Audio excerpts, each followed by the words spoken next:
Hey, Raw Tactical here, and what you see before you is Gerber's Downrange Tomahawk. As you see right here, this is the box for it, the Downrange Tomahawk. It so nicely lists everything that you need to know about it. It's got the Cerakote blade. I'm assuming that is the coating that they put on it. Axe head with integrated prying handle. It's got the hammerhead, the Desert Tan G10 scales. It's got 420 high carbon stainless steel full tank with an angled pry bar. It's got the MOLLE compatible sheath, 2-piece sheath design with integrated MOLLE straps. Right here on the box, right? Well, let's take a closer look at it. Bam.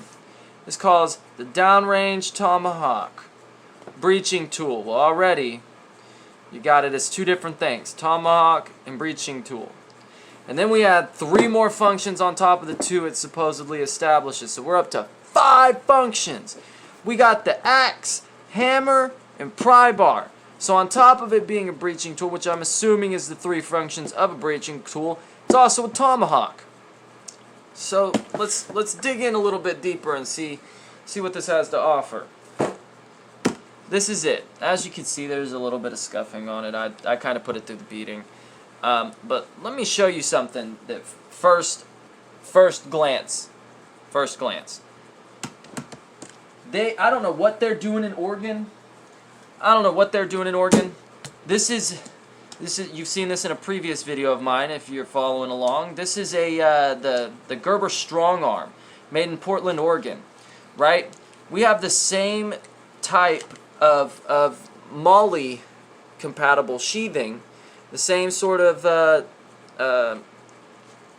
thread count and all of that. So I have an issue with this because it's so crappy.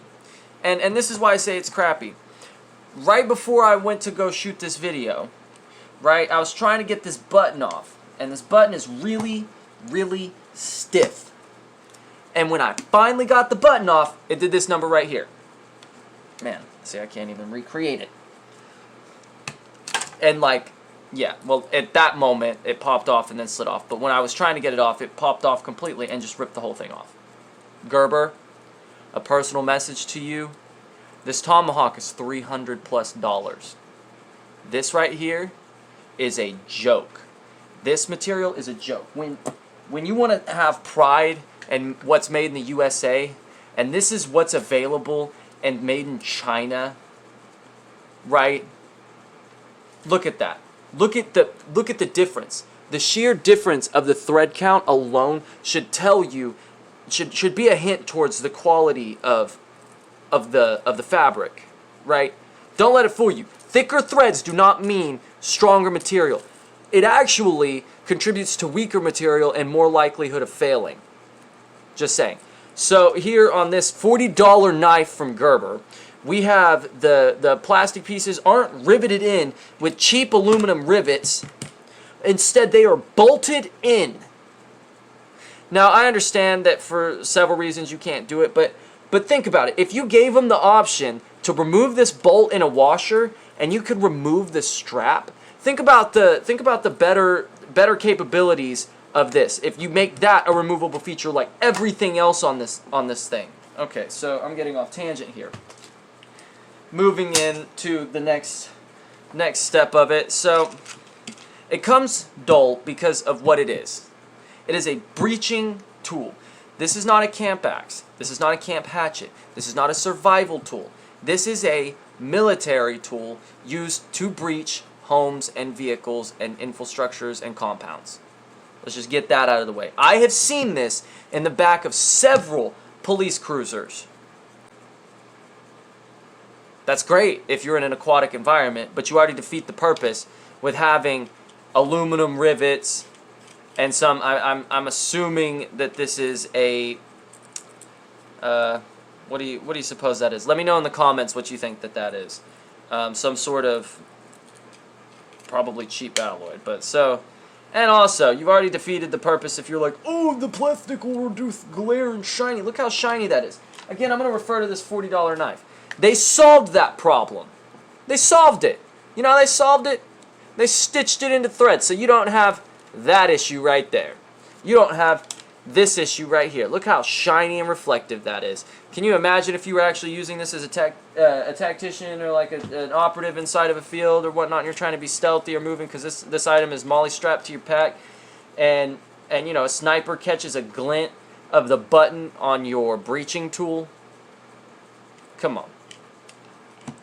Now, anyone who's ever handled an axe, a hatchet, a machete, or a blade of any kind is going to notice something about this handle that they're immediately not going to like. And that's point and simple ergonomics. Right? Look at the ergonomics that they gave you for the pry bar. They obviously know which one you're going to be using more because this is a breaching tool. And this is going to be used to breach through doors. More of a pry bar than anything else. So, obviously, the ergonomics of the fancy handle make it really easy for you to, you know, oh, let me go ahead and remove that. Make it really easy for you to get in there. Like, I would never recommend this, trying to pry up on something with this, because first of all, even if your hands are flat like that, I mean, yeah, you could put your hand flat on it and push down or step on it, but, you know, you don't want to do this right here. That's just plain not smart. You can just like, bam, and then bust up your knuckles. So I would recommend using something like these gloves. You know, you should already have these with you in your pack. If you're any sort of outdoor person, you're gonna want to have gloves. Barehanding out in the woods is just gonna, it's a recipe for disaster. You can get all sorts of things, and when you're talking about an environment where a pinprick can kill you and septicemia is a real problem, you know, you gotta protect yourself. So immediately, wearing gloves, I'm scared to swing this. Like, honestly, I'm terrified that this thing's gonna fly out of my hand. And you know why? It's because this is a box. This is a box, right?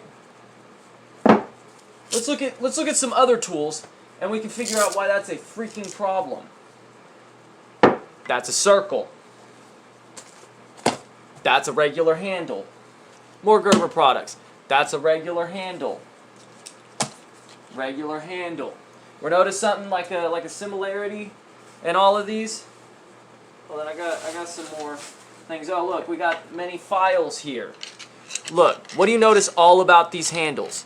They're rounded, and they're rounded like this and tapered towards the top, just like all of these knives, because it fits comfortably in your hand. It gives it a good feel, a nice balanced ergonomic. So, a nice balanced ergonomic feel. So these tools are going to play a later part in this video, but my point is this is a boxy piece of hardware that anyone with any sort of competence would feel kind of scared swinging it, and they try to make up for it by putting these super deep grooves in this thing.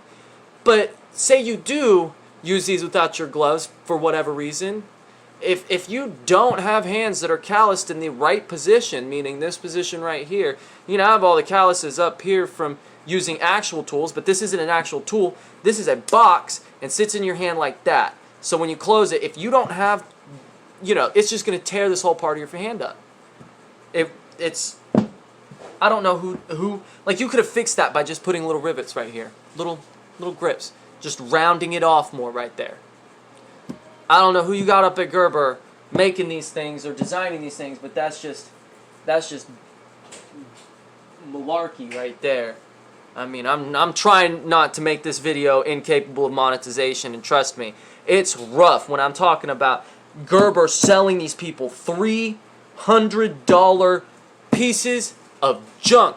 Like, I am so just blown away that synthetic leather, plastic buttons, cheap nylon straps, and just overall poor quality of design that went into the creation of this thing right here. And first, the length.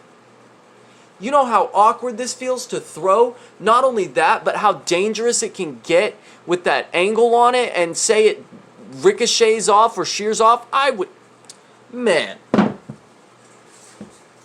I'm just, so this is ridiculous. I don't know what they're thinking of at Gerber.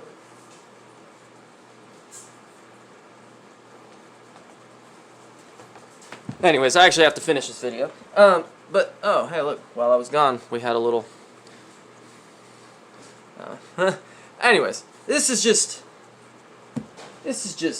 sad. So let's talk about, say you do want to use this as a camping tool, because you quickly bought this as a police officer and realized that Gerber just jacked your money.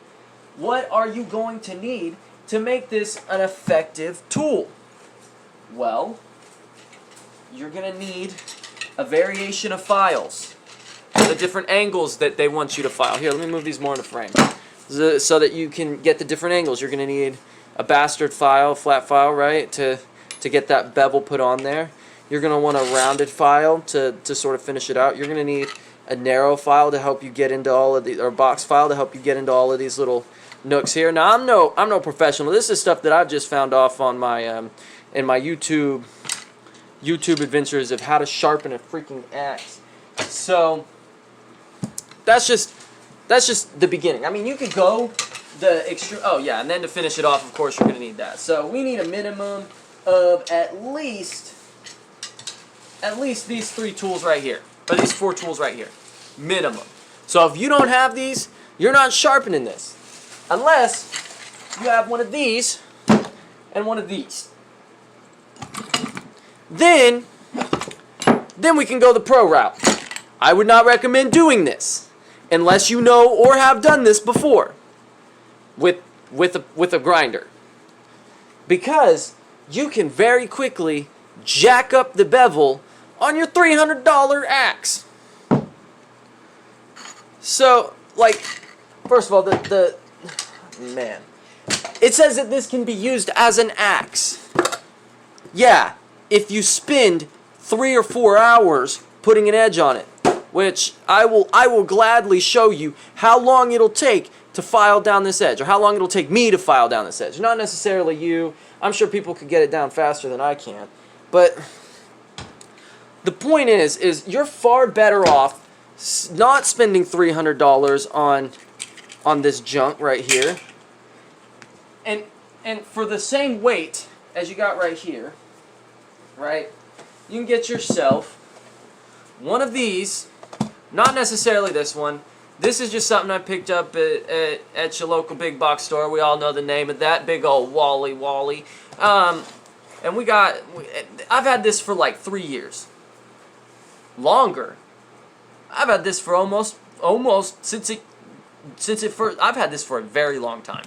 I even have the little knife still. I just don't keep it attached because it has a tendency to fall off my pack. But I've used the crap out of this thing. I've split wood with it. I've felled trees with it. And it's just, you would be better off having this, or if you want to go the big old technical route,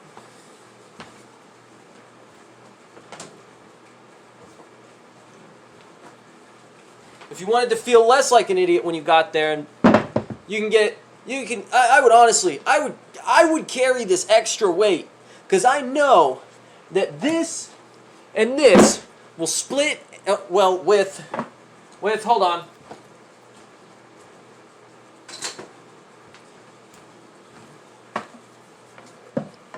With that, I can fell, split, and prep any tree or wood that I could feasibly need to form a shelter or to create a fire. Those 3 tools right there, right? And you can get smaller, better, more effective things, right? You can replace these 2 things right here with just this, and then when you get out there, you make yourself a big old club to you know, wah, wah, wah. Oh, yeah, and of course you will need a machete, you know, or some sort of larger hacking tool, but that's besides the point. For the same weight that this is, you can put all of these on your pack and be more effective than having this $300 paperweight.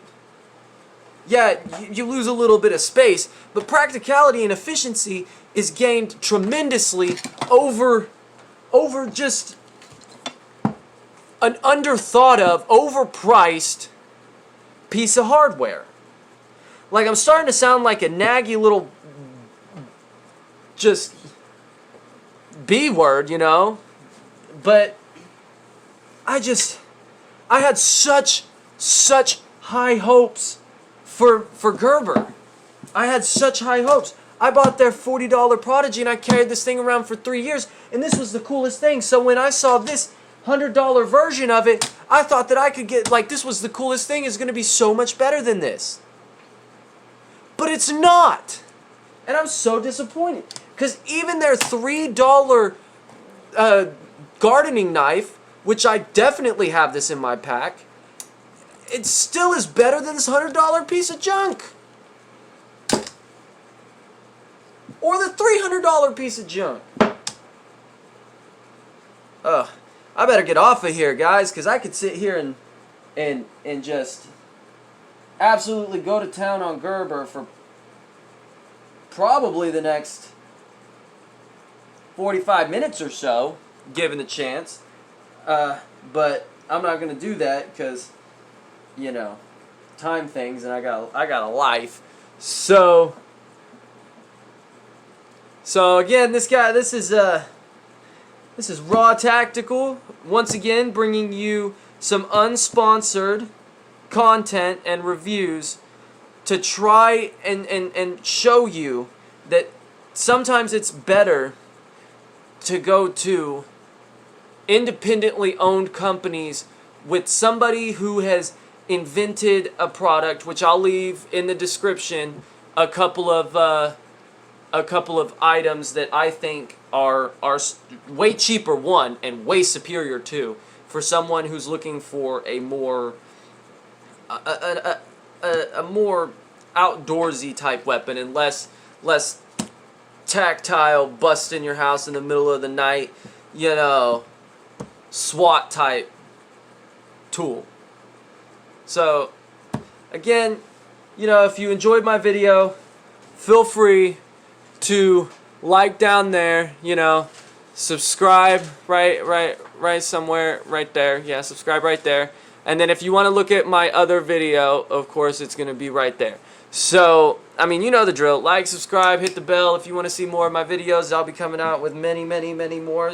Y'all aren't getting rid of me. I hope to see y'all again soon. Again, this is Raw Tactical, and I'll see you again next time.